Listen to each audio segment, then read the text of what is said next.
very first book of the Bible, the very first chapter, the very first account, we are told that in just 6 days, God made all things. Light and dark, water and sky, sea, earth and plants, the sun, the moon, the stars, the fish and the birds, and then on the sixth day, animals and man. God started with nothing and spoke everything into existence in 6 days. But that's not all. Genesis also says that on the seventh day, God did what? He rested. And as he rested, he set that seventh day apart and established it as unique, different from all the other days. It was a day of rest for him, so it would be a day of rest for his people. God establishes this pattern at the foundation of the world, and then he sets it apart as law. Out of every 7 days, there will be one full day of rest. And so God sets this rhythm of 6 days of work, 1 day of rest, not for his benefit. It's not because he's tired or he's worn out after creating everything. He does it for the good of his people, right? The good of his creation, our good. That day of rest helped replenish them and re-energize them in order to make the other 6 days productive. Not only that, but initially it set them apart and distinguished them from the surrounding people and nations as belonging to God. Nobody else took 1 day of rest out of every week. That was something that was unique to God's covenant people. It set them apart. But it also established a bond between the people and God as they imitated him in following that pattern of work and rest, and as they used that 1 day, that day of rest, to worship him. Now, initially, the Sabbath, the day of rest, was the best day of the week for God's people. You can imagine why, right? After working, laboring, toiling, striving, we get 1 day to put down the tools, put down the work, and to rest. Best day of the week. It was a day of worship, a day of rest, a day of celebration of God's goodness to them. It was a day that they were able to set aside the stress, pressure, toil, and look ahead to the day when God would bring about an eternal rest and an eternal salvation for his people. So keeping that day special, observing the Sabbath, was an important part of godliness for those people. To break the Sabbath was to rebel against God. That was the original intent. By the time Jesus came on the scene, that had changed. The day that was supposed to be the best day, a day of joy, a day of celebration, a day of rest, had become a day of bullying and intimidation and oppression of the people at the hands of the religious leaders. These leaders had taken that law regarding the Sabbath, that seventh day, and they had added a set of man-made rules to it. And then they had built rules around those rules and more rules around those rules in order to keep people from even coming close to breaking the law. So what had happened, the effect was, instead of Sabbath observance being a freeing thing, these additional rules weighed people down.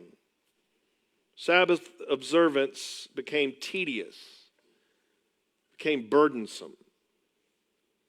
You know, it's still that way today for observant Orthodox Jews. I have a friend that I grew up with who is an Orthodox Jewish rabbi in Brooklyn, New York, David Kenner, who at the time we had a conversation lived in a 6th floor apartment. But when they would conduct Sabbath services in their home for the Jews in the community, they would invite all the Jews who lived in that neighborhood to come to their home for Sabbath observance. Everybody, instead of going to his apartment, would go to the apartment of the rabbi who lived on the 2nd floor. The reason is that Orthodox Jews consider it work to push an elevator button on the Sabbath, but it's apparently not work to climb stairs. And so on the Sabbath, if anyone wanted to come to Sabbath service in his home, they had to climb 5 flights of stairs, which somehow is not considered work, rather than get in an elevator and push a single button, which is considered work. And so rather than climb to the 6th floor, people would rather just climb stairs to the 2nd floor. Which kind of gives the whole thing away, doesn't it? It kind of proves that climbing stairs is work. Why don't you want to climb to the 6th floor instead of the 2nd floor? Well, because climbing stairs is work. I have another friend who traveled to Israel, and one Friday night, just after sundown, which marks the beginning of the Jewish Sabbath, a woman was frantically running through the streets trying to find any non-Jew who would come into her home and up to her apartment and flip on the light switch because she had forgotten to turn the lights on before it got dark. Flipping a switch was work. Running through the streets, asking someone to flip the switch, not work, somehow. Doesn't seem to make sense, does it? So the original instruction was to keep the Sabbath holy by not working. But what counts as work?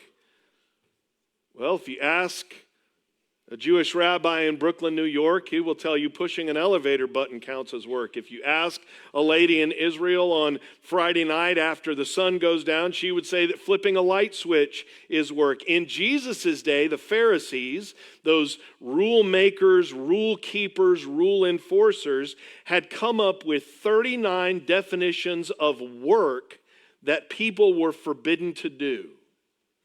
And then they would watch closely to make sure that nobody stepped out of line on any of those 39 parameters. They were the Sabbath police, telling people what they could and couldn't do. Well, on 2 occasions in Mark chapter 2 and chapter 3, this brought those Pharisees into direct conflict with Jesus. So I want to invite you to take your Bible, if you have not already, turn to Mark chapter 2, and I'm going to ask you to follow along as I read, beginning in verse 23. Mark chapter 2, beginning in verse 23. The Holy Spirit speaks to us through Mark when he writes this. One Sabbath, he, Jesus, was going through the grain fields, and as they made their way, his disciples began to pluck heads of grain. And the Pharisees were saying to him, "Look, why are they doing what is not lawful on the Sabbath?" And he said to them, "Have you never read what David did? When he was in need and was hungry, he and those who were with him, how he entered the house of God in the time of Abiathar the high priest and ate the bread of the presence, which it is not lawful for any but the priest to eat, and also gave it to those who were with him?" And he said to them, "The Sabbath was made for man, not man for the Sabbath." Let's pause there for just a second. So here's the situation. Jesus, some of his disciples, the people who have begun to follow him, they're traveling by foot. They're cutting through a grain field. They also happen to be hungry. And so they pluck some grain. They rub their hands together to separate the wheat from the chaff. And they pop those grains in their mouth and eat. Now that part isn't the problem, right? That part isn't a violation of the law. Deuteronomy 23 in the Old Testament actually allows you to help yourself to your neighbor's grain as long as you don't try to harvest it. So the fact that these followers of Jesus were snacking on somebody else's grain, that wasn't what made the Pharisees upset. What made them angry was that they did it on the Sabbath.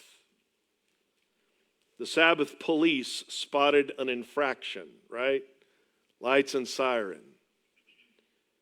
And they were sure that this would discredit Jesus and his followers. So what was their crime? Well, remember those 39 definitions of work that I mentioned? 4 of those 39 were reaping, threshing, winnowing, and preparing food. So those were things that you were not allowed to do on the Sabbath. Well, the Pharisees argued that when Jesus and his followers picked grain, they were reaping. When they rubbed their hands together to loosen and separate the wheat from the chaff, they were threshing and winnowing. And when they ate it, they were guilty of having prepared food. So with every mouthful of grain, the disciples were, in the judgment of the Pharisees, breaking the Sabbath 4 times over. So since they've been waiting and watching for Jesus to step out of line, they confront him. Why are your disciples so clearly, so obviously, so brazenly and blatantly breaking the law? So what does Jesus say? How does he answer? Does he minimize his infraction and say, oh yeah, we're breaking the law, but it's not a big deal? Does he rationalize it and point out that, oh, we're breaking man's law, not God's law? Does he dismiss it all and say that the Sabbath doesn't matter anymore? No. Instead, he tells them a story from the Old Testament, from 1 Samuel chapter 21, about David. And in this story, David, God's anointed, the one chosen by God to be king, to rule over God's people, he's on the run. He's fleeing for his life from the wicked King Saul, who's been rejected by God, but is still technically the king. And David and his men find themselves desperate and hungry with no provisions. So they go to the tabernacle to get help from the priest, but the only food he has available to them, for them, is the ceremonial showbread from inside the tabernacle. These were 12 loaves of bread placed in the presence of God as a reminder to the people that God is the source of strength and nourishment, and that his people are dependent on him for everything physical and spiritual. Problem is, even though this bread is sitting right inside the mouth of the tent, according to the law, only the priests are allowed to eat that bread. But that priest, high priest, violates the law, and he gives David and his men the sacred bread to eat. Now, why would the high priest do that? Was it okay for the law to be broken here? Why was that okay? Well, 2 reasons. First, the high priest recognizes that these men are in desperate need. They're starving, and their starvation supersedes ceremonial law. The character and righteousness of God is reflected better in feeding the hungry than in keeping a religious ritual. And that's Jesus' point when he says the Sabbath was made for man, not man for the Sabbath. Of the 2, man and Sabbath, which one was created first? Man was created on day 6. What was the Sabbath day, the day of rest? 7. So man was created first on day 6. Then the Sabbath, the 7th day, was established for man to bring physical and spiritual rest and refreshment and blessing. God didn't make the Sabbath and then make man so man could be oppressed and burdened by the ritual observance of it. The Sabbath was never intended to be a weight around people's necks. So that was one reason. Their desperate, pressing need was more important than keeping ritual law. But it was also okay for David because of who David is. David was the Lord's anointed king on a mission from God, and he was a foreshadowing of the person and work of Christ. So David's need at that moment in fulfilling his mission mattered more than ceremony. And so if it was okay for David to violate clear ritual law from God, it is certainly acceptable for the Lord's anointed king, Jesus, who is on a mission to bring salvation to the world, to violate a man-made interpretation of the law. Because in both cases, it was necessary to provide for people in need. And that matters, right? That's important. Hosea 6:6 says, "For I desire steadfast love and not sacrifice, the knowledge of God rather than burnt offerings." God desires mercy more than the observance of ritual. Now let's skip verse 28. We're going to come back to that in just a second. And I want you to read with me chapter 3, verses 1 through 6. Mark continues, "Again he entered the synagogue, and a man was there with a withered hand, and they watched Jesus to see whether he would heal him on the Sabbath, so that they might accuse him. And he said to the man with the withered hand, 'Come here.' And he said to them, 'Is it lawful on the Sabbath to do good or to do harm, to save a life or to kill?' But they were silent. And he looked around at them with anger, grieved at their hardness of heart, and said to the man, 'Stretch out your hand.' He stretched it out, and his hand was restored. The Pharisees went out and immediately held counsel with the Herodians against him, how to destroy him." So now we're on a different Sabbath, maybe a week or more later. And the Pharisees are still spying on Jesus to try to catch him breaking the law. Their first attempt didn't work because they realized that if they condemned Jesus for breaking the Sabbath, they would also have to condemn King David and an Old Testament priest. So now they're waiting for something else to happen.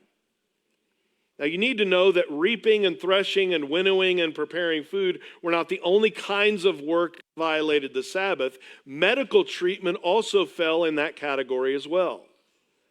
Now, if it were a matter of life and death, the Pharisees declared that that was okay, but routine healing was considered law-breaking work. Didn't matter if the person was sick or injured or maimed or diseased. If it could wait a day, it had to wait. And so Jesus is teaching in the synagogue, identifies a man with a withered hand. So this isn't a man who's dying. This isn't a man who's suffering from some emergent situation. He's simply disabled. He's needy. He cannot work or function like other people. Now, the religious leaders want Jesus to heal somebody so that they can catch him breaking the law, and Jesus knows that. He knows exactly what they're thinking, and he doesn't back down. Instead, he calls the man to stand in front of the synagogue. What do you think this guy's thinking? That would be like me just picking a person at random who's probably embarrassed, doesn't want any attention placed on them, and saying, "Hey, come up here and stand beside me." And Jesus, as the man is standing there, Jesus poses a question to the Pharisees. Is it lawful on the Sabbath to do good or to do harm? Well, the answer is obvious, right? Which of those is in keeping with the spirit of the Sabbath? Which is lawful, doing good or doing harm? Good, you got that one. Wasn't really difficult. Doing good. Jesus is saying that to refuse to do good is in effect to do evil. There's no neutral ground. But in saying that, Jesus is exposing the attitude of the Pharisees, who are so concerned with their rule keeping that they are unwilling to lift a finger to help anyone in need. Their attitude is, it can wait till tomorrow. Jesus is accusing the religious leaders of doing harm with their restrictive rules. They have no compassion, no mercy, only cruelty and condescension. They've got outward religion, but no real godliness. And so Jesus asks them this question and then waits for an answer, but they can't say anything without incriminating themselves, right? What are they going to say? They can't say, oh yeah, it's lawful to do harm, which is in effect what they are doing. But they also can't say that it's lawful to do good because that's what Jesus is doing. So they just stand there. Jesus breaks the awkward silence by telling the disabled man to hold out his hand. Have you ever had something about you that you did not want attention drawn to? Can you imagine this guy? The one thing, he probably kept that arm tucked in his cloak for no one to see because he didn't want attention drawn to that. And Jesus says, hold it out there. And when he does, what does he see and what does everybody else see? That hand is completely, miraculously restored and healthy and whole. Now, is that lawful according to Jesus' definition? Yes. Why? Because the man is in need and Jesus does good to him, heals him. Jesus shows mercy and compassion and love to this man on the Sabbath, which is entirely in keeping with the spirit of the Sabbath. But the Pharisees are furious. They go into a rage because how are they supposed to respond? If they accuse Jesus of working by healing this man, they have to acknowledge that speaking is working because that's all that Jesus did. All he said was stretch out your hand, right? He didn't touch the man. He didn't administer medicine. He simply spoke. But even worse for the Pharisees, if they say that Jesus is guilty of healing this man on the Sabbath, then they have to acknowledge that God has used Jesus to heal on the Sabbath, and therefore God endorses a lawbreaker and even participates in breaking the Sabbath himself. They're stuck. And so understanding that Jesus once again has them in a no-win situation, they do what people like that do. They begin to plot to kill him.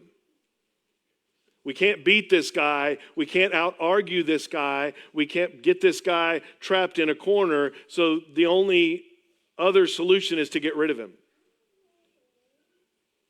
Which, interestingly enough, is why Jesus asked that second question before healing the man. Is it lawful on the Sabbath to save a life or to kill?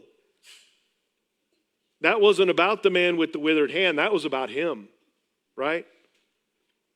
Jesus is proving that it's the Pharisees who are breaking the law, not just in seeking to withhold healing from a sick man, but in seeking to kill Jesus, a sinless man. Now, let me go back for a second to verse 28, which is sandwiched between these two accounts. Here's what verse 28 says. Jesus is speaking. He says, "So the Son of Man is Lord, even of the Sabbath."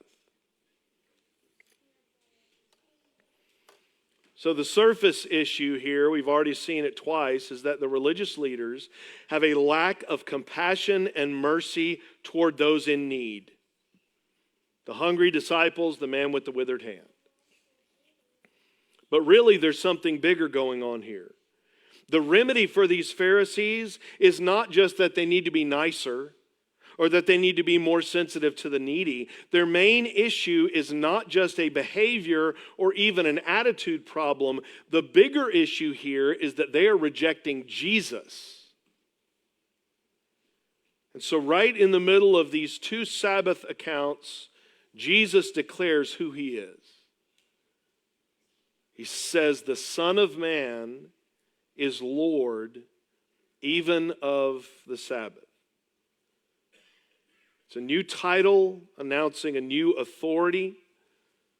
The Son of Man is a messianic title from the Old Testament, from the book of Daniel, and it indicates that Jesus is fully man, but that he possesses a glory to be revealed. He's the first man in a new humanity. He's the new and better Adam. But as Lord of the Sabbath, he is also equating himself with God. Jesus is Lord of the Sabbath because as God, he established it. He is Lord of the Sabbath because he has the right and authority to interpret it. But ultimately, he is Lord of the Sabbath because the Sabbath points to him. It's a picture of who Jesus is and what Jesus brings. In Hebrews chapter 4, verses 9 and 10, it says, "So then, there remains a Sabbath rest for the people of God, for whoever has entered God's rest has also rested from his works as God did from his." Jesus came to bring true, lasting rest from our labor. Not your job, not the work you do around the house or in the yard, but the labor that we seek to do to reconcile ourselves and make ourselves acceptable to God. Jesus came to put an end to that work for you. He worked and obeyed on our behalf so we could stop trying to earn our acceptance from God and simply trust and rest in what Jesus has already done. Jesus came to restore what was lost when sin entered the world. He came to reconcile sinful man with his Creator and restore the communion that existed in the beginning. Jesus came to bring peace between God and man by taking our sin and our guilt and satisfying God's justice by suffering our death to pay for it. He came to meet our deepest needs, which is what the Sabbath is a picture of. Jesus, the Son of Man, is Lord of the Sabbath. He gives the rest and the peace and the healing we most desperately need. He says, "Come to me, all who labor and are heavy laden, and I will give you" what? Rest. "Take my yoke upon you and learn from me, for I am gentle and lowly in heart, and you will find" what? Rest for your souls. "For my yoke is easy and my burden is light." So what do we take from this? What's the real life, boots on the ground application for us? Well, of course, there's the obvious takeaway that we don't need to let our religion somehow keep us from Christ's likeness when it comes to things like mercy and compassion, right?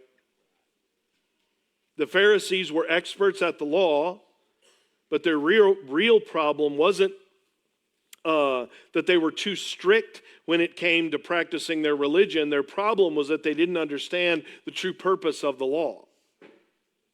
They didn't understand that the entire law is summed up in loving God, but also in what? Loving people.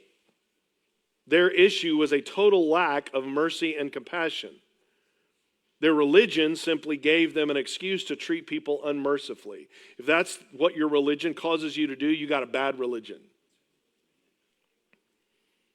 On the flip side, the Bible makes it clear that true believers care about the welfare of others. James chapter 2, verses 15 through 17. "If a brother or sister is poorly clothed and lacking in daily food, and one of you says to them, 'Go in peace, be warm and filled,' without giving them the things needed for the body, what good is that? So also faith by itself, if it does not have works, is dead." We demonstrate authentic faith by works of compassion and mercy.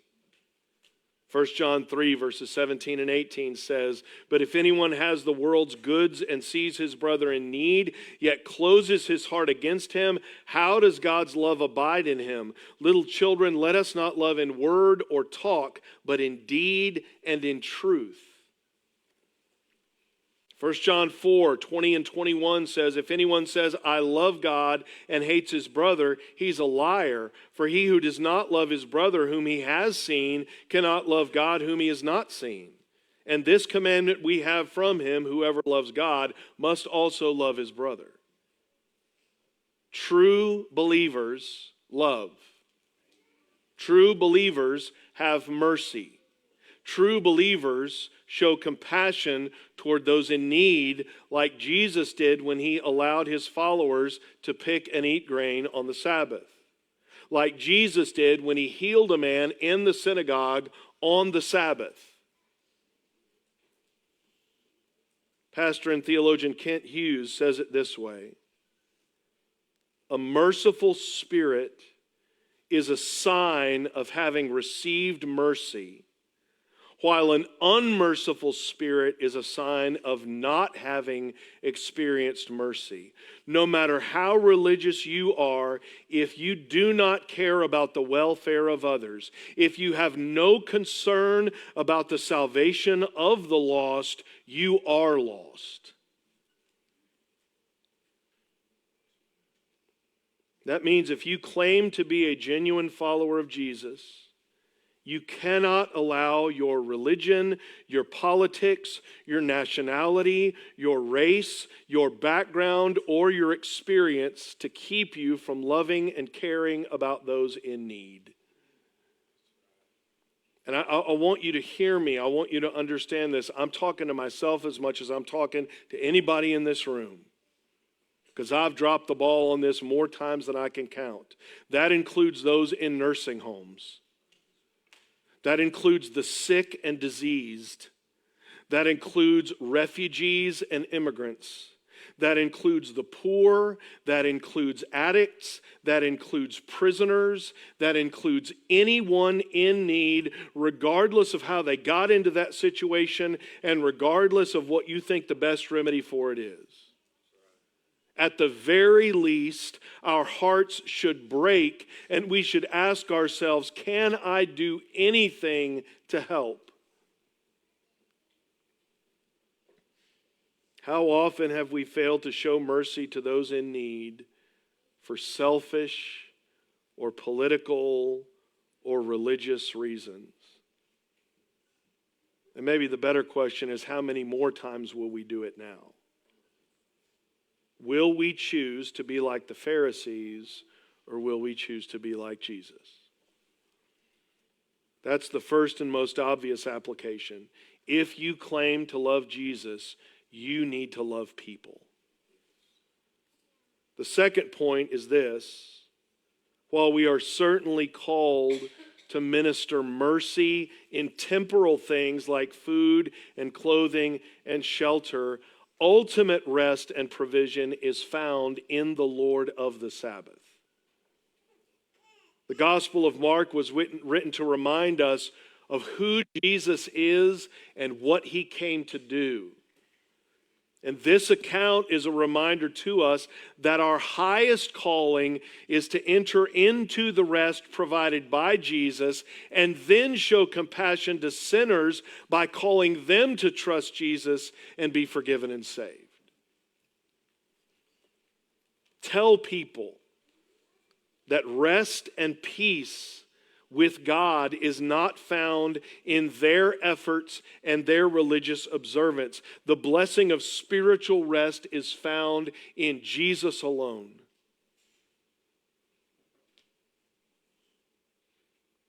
Has there ever been anyone you thought was beyond God's grace?